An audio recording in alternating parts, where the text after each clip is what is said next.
I want to welcome you to a product review and a painting. I am going to be doing a pretty simple landscape with some bright yellow flowers, some kind of bluish colored mountains, a little bit of a clear sky, and I think it'll be a lot of fun. But first, I want to tell you about these paints and brushes and paper that I'm going to be using. I am using the Arteza Premium watercolor paints. They come in 12 milliliter tubes. The tubes have on them the pigment information. So the scarlet red is PR21. It shows that it is light fast. It has 3 pluses, which is supposed to be a good light fast, and a number, and I'm not sure what that number is, because unless it's just their color reference number. I have 24 colors in this set, and I have done a quick swatch on the Arteza 140-pound paper. It is acid-free, and oops, I've been practicing with it a little bit. And they even give you these fun little barcodes on the front, QR codes, that you can get 20% off of your next purchase and learn watercolor pad helpful tips, so you can zap that and get information. I think that's really cool. Swatch test. I did use the Arteza water brush straight from the tube to put the paints on here, and the colors actually look a lot more vibrant. I had seen other people do it where they put a line across and then test their swatches over the line. Apparently I didn't let my line dry long enough because it sort of bled out into the paints. Here are the colors that come in the kit of 24. You have rose, crimson, scarlet, vermilion, orange yellow, gamboge, yellow pale, lemon yellow, light green, sap green, deep green, ultramarine, phthalo blue, Prussian blue, and cerulean blue. These blues all look very similar except for the ultramarine. Mauve, pale, and violet, they are very similar also.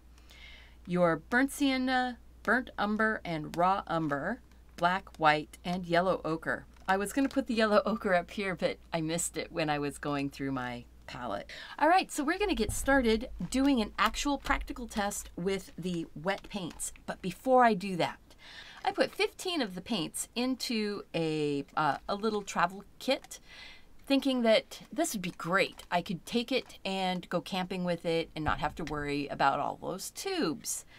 And the colors are beautiful. I did all of these color swatches directly from the dried pans after they dried for a couple days.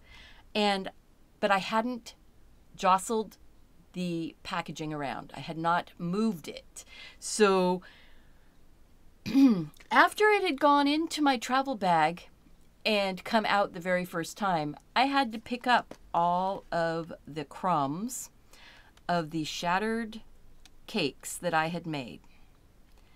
Now, I've heard that I could possibly add honey or glycerin to these, but they definitely do crack in the pan. They shrink in the pan, and I only have one that did not crack or shrink, and that's my, well, actually it shrunk, but it didn't crack, the yellow ochre. Everything else cracked, broke, dumped all over the place.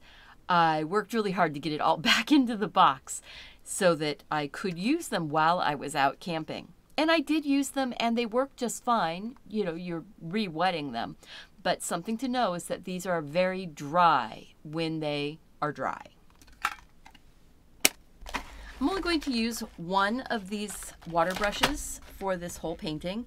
It is the largest of them, and I think that it would end up being, it would probably be about a 6 in regular watercolor brushes, round. This kit of water brushes does come with 6 different brushes, and I might put water into this one just to use to wet the background really well. This is really fluffy. I'm not a big fan of square flat brushes for watercolor anyway, but for just putting in a background color or background wash of water, I think this will be fine. So I'm going to go ahead and unscrew it. This does have the valve in it, which keeps the water from pouring out until you squeeze where it says push here. I'm just going to use a pipette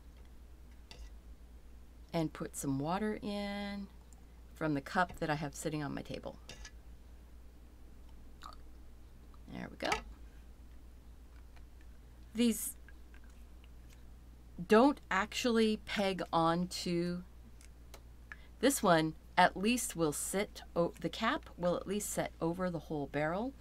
On the smaller brushes, it looks like it's supposed to peg on, but it doesn't.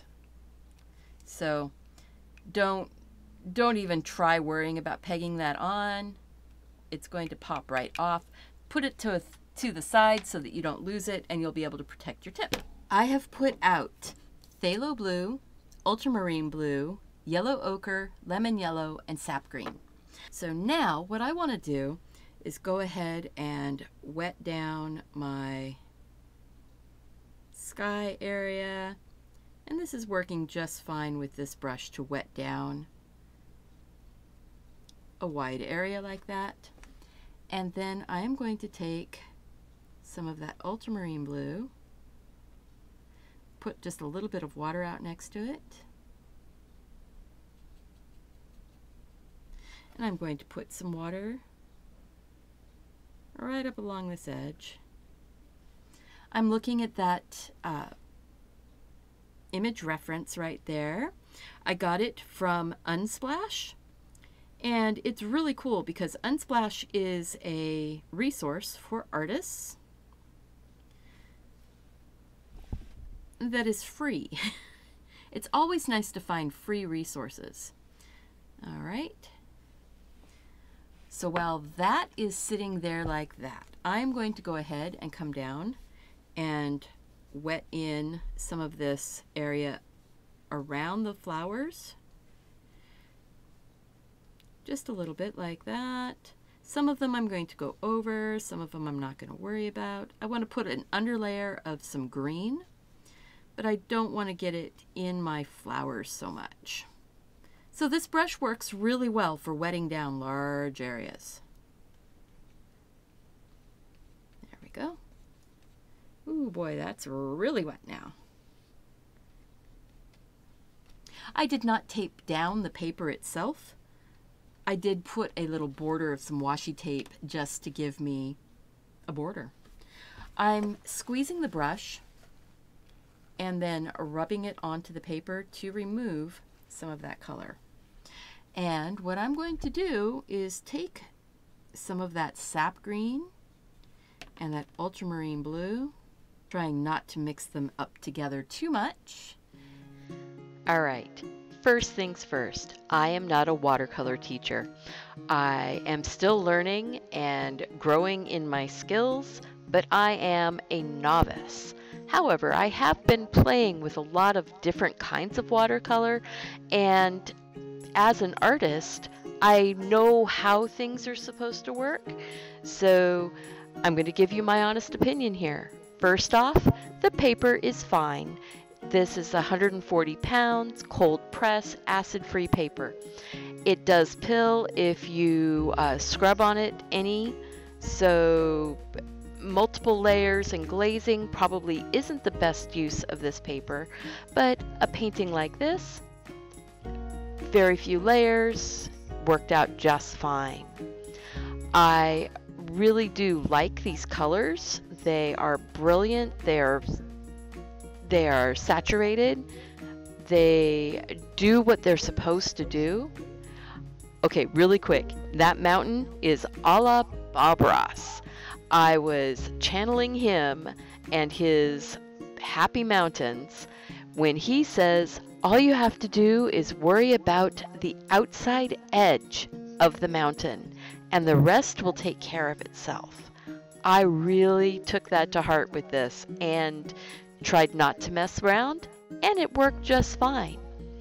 Now, I did make sure to put in some details of some of the foreground types of stuff, and I will continue working on this.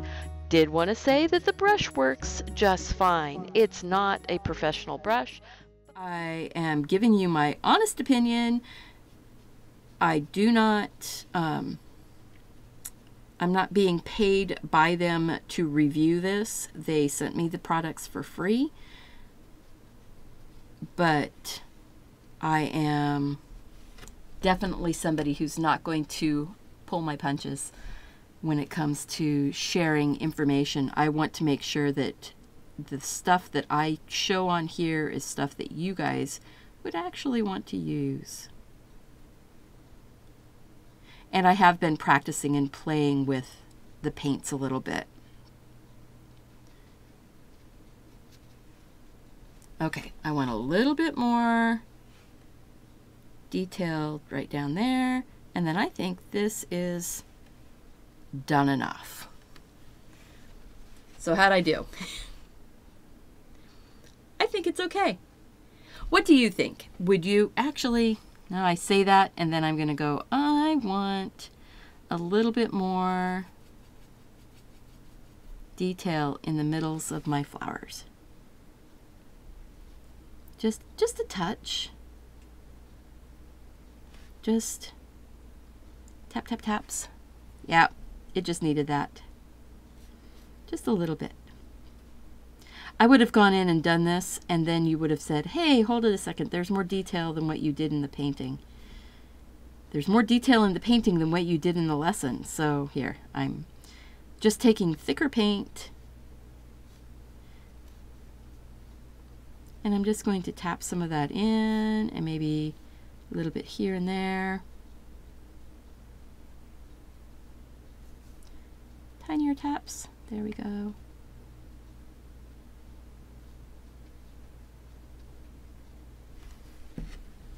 There. Yeah, that makes me happy. I hope this makes you happy too. I just wanted to try out the paints, and I'm really glad that I did. I hope you enjoyed this video. If you did, click that like button, subscribe to the channel, share this video with your friends. Make sure and click on those links below for more information about the paints and paper and brushes.